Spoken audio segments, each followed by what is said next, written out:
Oh, there we go. User error. Okay, so the question of the talk is, should crypto market makers go to jail? Personally, I would not like to go to jail. I think I'm much too pretty for that.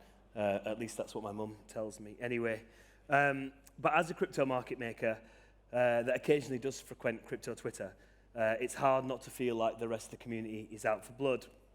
In fact, according to a report that we commissioned earlier this year, 70% of the crypto community want to see market makers put on trial for their behavior. That's different to the percentage in this room. Maybe we've got some selection bias going on in here.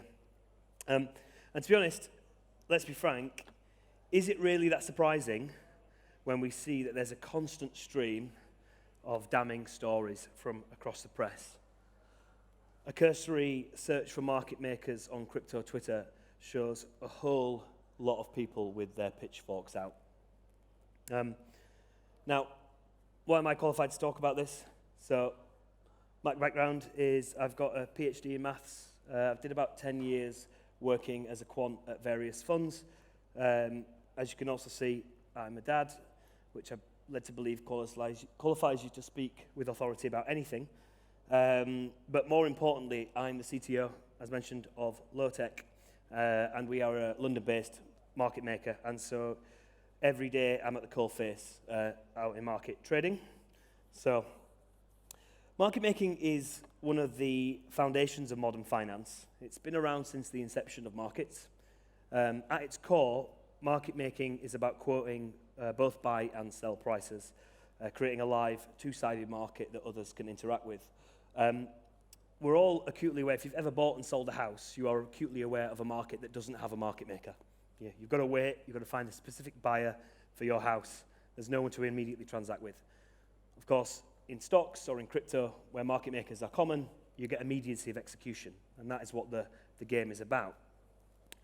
So how can something as benign as providing liquidity generate so many presumptions, misconceptions, and criticisms? To find out, in June 25, we commissioned an independent report. We surveyed over 2,000 crypto community members, including founders and VCs from 98 countries.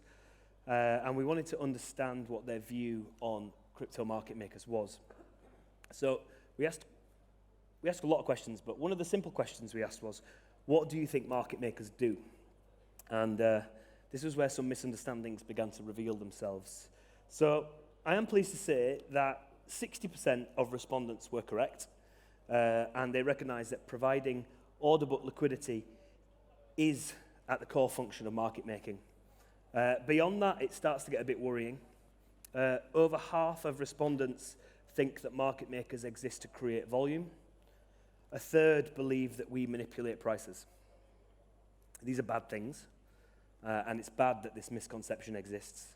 And it begs the next question, why do people think this? At the heart of it, it comes down to the nature of the most visible role that market makers play in crypto. But to understand that, it's necessary to make a distinction between firms that trade their own capital in a market-making style and those that are engaged by token projects to act as a market maker on their behalf. It's this latter category that are the most visible market makers in crypto. These are the names that you know. And it's this latter category that attract the bulk of the community's criticism, particularly in relation to manipulating prices, dumping tokens. But why are these market makers needed or so prominent in the space?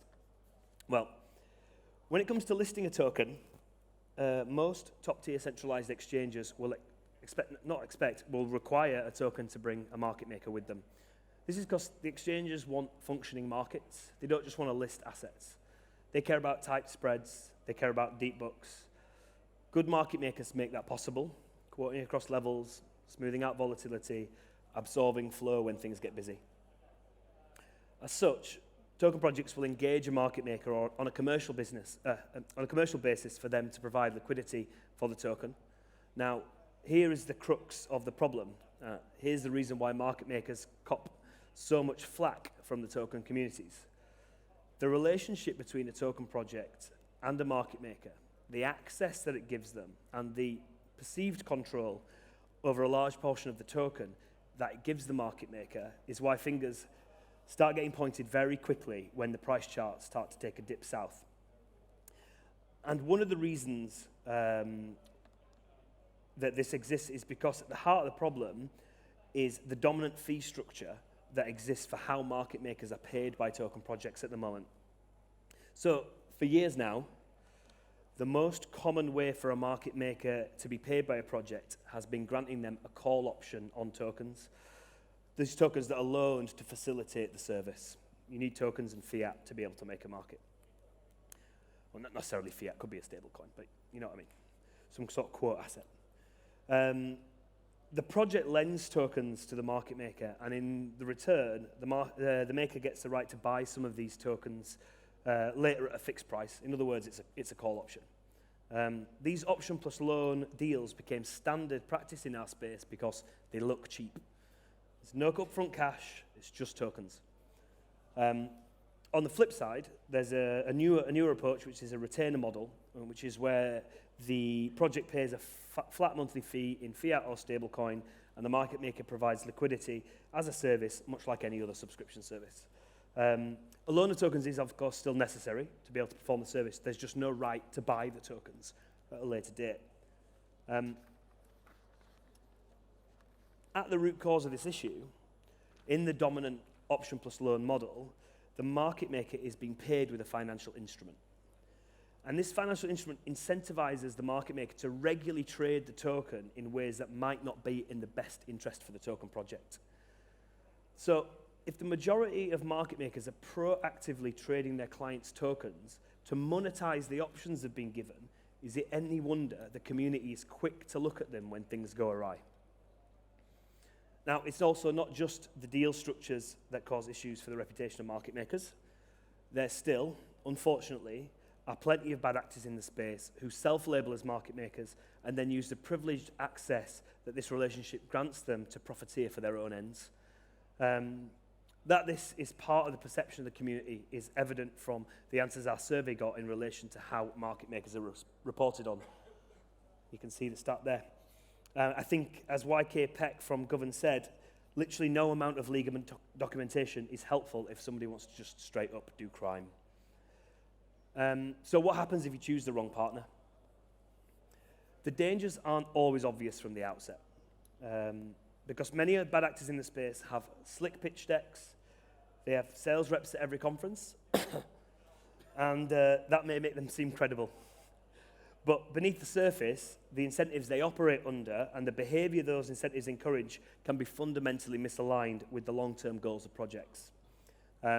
So if you want to understand some of the red flags that should warn you off, so what we've got token dumping via loan models. As discussed, market makers take token loans and immediately sell into the market when delta hedging the strike setting of the option. This collapses the price, damages early momentum, and this is most often tied to poorly designed loan plus option structures. Wash trading. So this is artificially inflating the volume by trading with themselves to simulate market activity. This is often described and sold as volume generation. In TradFi, you would go to prison for this. In crypto, people walk around with T-shirts advertising it. Price manipulation. Attempts to hold price levels up, walk prices up, create directional moves around events. Any guarantees around price targets or growth are serious red flags. Again, TradFi, go to prison, straight to jail. Volatility engineering. So when you hold, as I mentioned, when you hold a call option or similar exposure, the market maker may induce volatility. Multiple ways to do that, but pulling liquidity would be one way. Of course, everyone remembers from Options 101, if you've got a delta hedged option, your option is more valuable the more volatile your asset is. This is not directly tied to what the project's long-term goals are. They generally don't want volatile assets. Of course, there's kickbacks and bribes. I don't think they need any explanation. Undisclosed conflicts of interest, self-dealing, trading against the token, allocating capital to competing assets. And of course, finally, front-running announcements, trading ahead of listings, unlocks, or other events using insider knowledge. That distorts price discovery and damages long-term trust in the project. Again, insider trading in TradFi, you go to prison.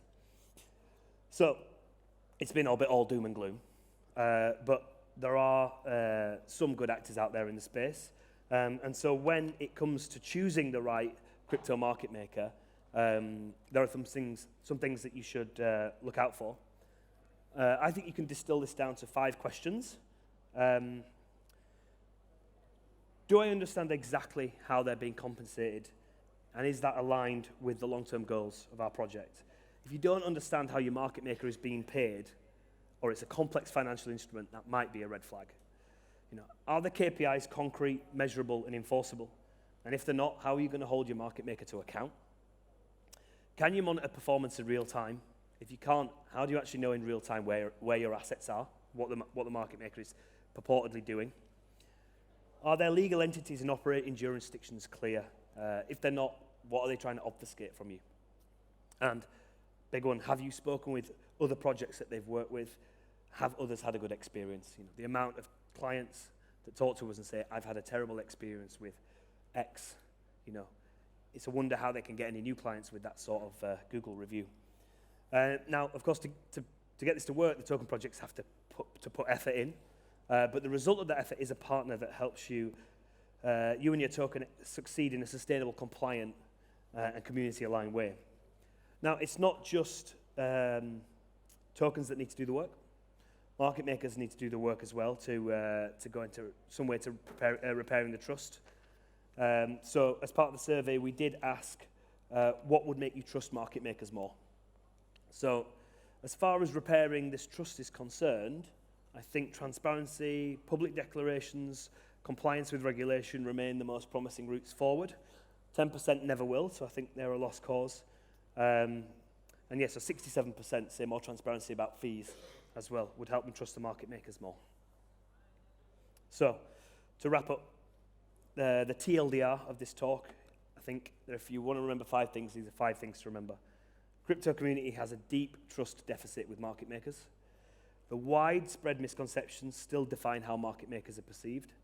Misaligned deal structures, especially in option plus loan models, create systemic risks. There is need for a more transparent and accountable crypto market maker model. And founders can protect themselves through deal structure, transparency, and KPIs. If you found this interesting and you want to dive further into the findings, there is a very comprehensive 70-page report with loads more data, loads more questions and insights, more recommendations. It's available for download at our website, lo.tech/state-of-market-making, or there's a QR code.